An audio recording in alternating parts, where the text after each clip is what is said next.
విత్తనములు చల్లడానికి కర్షకుడు వెళ్ళాడు. అతడు చల్లుతున్న సమయంలో కొన్ని విత్తనాలు దారి పక్కన పడి తొక్కబడ్డాయి. ఆకాశ పక్షులు వాటిని తినివేశాయి. మరికొన్ని విత్తనములు రాతి నేలను పడ్డాయి. మొక్కలు మొలిచినను చెమ్మలేనందున ఆ విత్తనములు ఎండిపోయాయి. మరికొన్ని విత్తనములు ముళ్ల పొదలలో పడెను. ముళ్ల పొదలు వాటితో మొలిచినందున వాటిని అణచివేశాను. ఇంకొన్ని విత్తనములు మంచి నేలను పడినవి. ఆ విత్తనములు మొలిచి పెరిగి నూరంతలుగా ఫలించెను.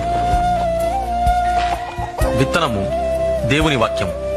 త్రోవ ప్రక్కన పడిన విత్తనములు ఎవరనగా వారు వాక్యం వింటారు, కానీ అపవారి వచ్చి వారి హృదయంలో నుంచి సందేశాన్ని దొంగిలించుకుపోతాడు. వారి నమ్మి రక్షణ పొందకుండాట్లు చేస్తాడు. రాతి నేలను పడిన విత్తనములు ఎవరంటే వారు వింటారు, సందేశాన్ని అంగీకరిస్తారు కూడా, కానీ వీరు లేనందున కొంతకాలం మాత్రమే నమ్ముతారు. ముళ్ల పొదలలో పడిన విత్తనాలు ఎవరనగా వారు వింటారు, కానీ ఈ జీవన సంబంధమైన విచారముల చేతను ధనభోగముల చేతను అణచివేయబడి తద్వారా ఫలింపని వారు. మంచి నేలను పడిన విత్తనాలు ఎవరనగా యోగ్యమైన మంచి మనసుతో వాక్యము విని హృదయములో భద్రపరచి దానిని అవలంబించి ఓపికతో ఫలించువారు.